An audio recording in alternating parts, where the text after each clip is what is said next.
YouTube channel জাগরণে আপনাদের সকলকে আবার একবার স্বাগত জানাই। আগামী 19শে মে আমরা এই অনুষ্ঠানটা শুরু করেছি এবং এটা ধারাবাহিকভাবে চলবে বলে আপনাদেরকেও বলেওছিলাম। তা কতগুলো নিয়ম একটু বলে দিই। এই চ্যানেলে আমরা সপ্তাহে 2টো করে ভিডিও আপলোড করব। কোনো সময় 3টেও হতে পারে, কিন্তু 2টোর কম হয়তো হবে না।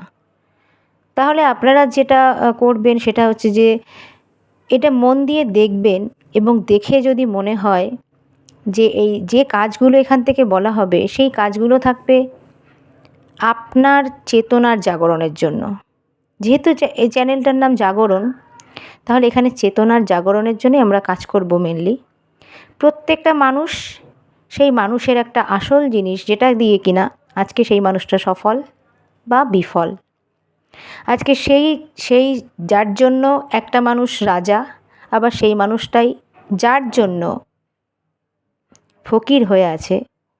শুধু অর্থের দিক থেকে বলবো না, যে কোনো কিছুর থেকে, সম্পর্কের দিক থেকে হোক, পিতামাতা হিসেবে হোক, যে কোনো কিছুর জন্য কেউ রাজা কেউ ফকির। যে আমাদের রাজা আর যে ফকির বানিয়েছে সে কে?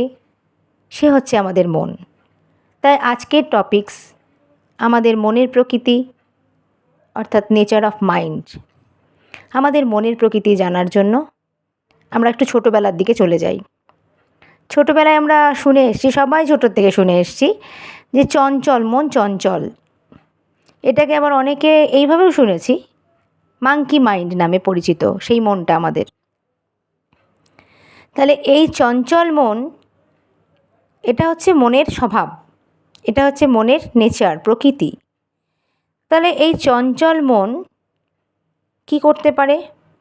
যদি আমরা এই চঞ্চল মনের দ্বারা পরিচালিত হই, তাহলে আমরা জীবনে ওই মনের মতন হয়ে যাব, আমাদের জীবনটাও মাঙ্কির মতনই হয়ে যাবে। আর যদি আমরা এই মনটাকে নিজেদের ট্রেন্ড বা প্রশিক্ষণ করে নিজেদের কাজে লাগাতে পারি, তাহলে এই মনই আমাদের চাকর হয়ে কাজ করবে। হয় আপনাকে মনের চাকর হতে হবে, অথবা আপনি মনকে চাকর বানাবেন। মনের চাকর হলে আপনার জীবন আপনার মতন, মনের মতন পছন্দসই হবে না। আর যদি মনকে চাকর করতে চান, তাহলে আপনার জীবন পছন্দসই হবে, কিন্তু তার জন্য খুব সামান্য কিছু প্রচেষ্টাই করতে হবে, যেটুকু আমরা যে কোনো কেউ করতে পারি। তাহলে সেটা নিয়ে আমি আজকে বিস্তারিত বলবো, মনের প্রকৃতি বা মনের নেচার। প্রথমে বিজ্ঞানের কথায় আসি। বিজ্ঞানের ভাষায় বিজ্ঞান অনেক রকম মন আবিষ্কার করেছে। তার মধ্যে যেটাকে প্রথমত দুভাগে ভাগ করা হচ্ছে সেটা একটু বলি। সেটা হচ্ছে, একটা হচ্ছে কনসাস মাইন্ড, চেতন মন, আর একটা হচ্ছে সাবকনসাস মাইন্ড, অবচেতন মন। কনসাস মাইন্ডকে বিজ্ঞানীরা বলছে র্যাশনাল মাইন্ড, আর সাবকনসাস মাইন্ডকে বলছে ইনটিউটিভ মাইন্ড। র্যাশনাল অর্থাৎ যুক্তিতর্ক বিচার করার মন একটা, আর একটা হচ্ছে ইনটিউটিভ মাইন্ড। ইন মানে মধ্যে বা ভিতরে, টিউটিভ মানে হচ্ছে শিক্ষা। টিউটার যেমন শিক্ষক, তাহলে মনের ভেতরে মানে এ আমাদের শিক্ষক, ভেতরের শিক্ষক। আসল গাইডেন্স কিন্তু এই দেয়।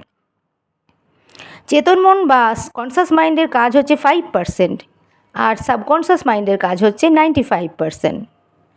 আমরা এই 5% দ্বারাই পরিচালিত হই বেশি পরিমাণে। কারণ কি? এই 5% কী করে? আমাদের যে পঞ্চ ইন্দ্রিয় আছে, জ্ঞানেন্দ্রিয়, চক্ষু কর্ণ জিহ্বা নাসিকা ত্বক, এইগুলোর মাধ্যমে যে জ্ঞান আরও আহরণ করে, সেই জ্ঞানের মাধ্যমে আমাদেরকে চালিত করে। এটাতে আমরা সাধারণত বুদ্ধি দিয়েই চালিত হই। র্যাশনাল যুক্তিতর্ক তার মানে বুদ্ধি।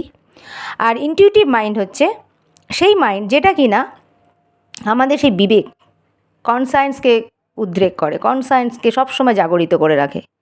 আমাদের ইনটিউটিভ মাইন্ড সবসময় আমাদের প্রত্যেকের জীবনে সবসময় সঠিক গাইডেন্স দেয়। কিন্তু আমরা এই যুক্তিতর্কের মাইন্ডে এত বেশি ব্যস্ত থাকি, এত বেশি এটাকেই বেশি প্রায়োরিটি বা গুরুত্ব দিই, যার জন্য ওর কথা আমরা শুনতে পাই না। কারণ কি? এই আমাদের এই যে সচেতন মন, সেই মন এত বেশি চঞ্চল যে এই চঞ্চল মন ওই শান্ত মনকে বোঝার মতন ধৈর্য রাখতে পারে না।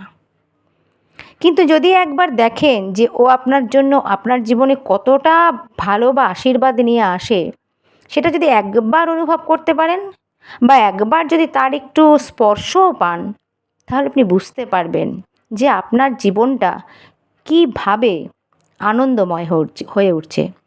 আগের দিনও আমরা বলেছিলাম যে জীবনের আসল সফলতা হলো কি? অনাবিল আনন্দ। প্রতিটা মুহূর্তে অনাবিল আনন্দ।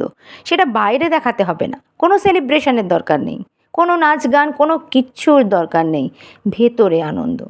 এই আনন্দটা বাইরের কোনো স্টিমুলি বা উত্তেজক দিয়ে চালিত হয় না, এটা নিজের জন্য। সব সময় যে কোনো কঠিন সিচুয়েশনেও দেখবেন আপনি আনন্দে আছেন এবং সেই সিচুয়েশন কী সুন্দরভাবে তার সমাধান হয়ে যাচ্ছে, কী সুন্দর আপনি সেটাকে ট্যাকেল করতে পারছেন। এইটাই হচ্ছে আমাদের আসল উদ্দেশ্য।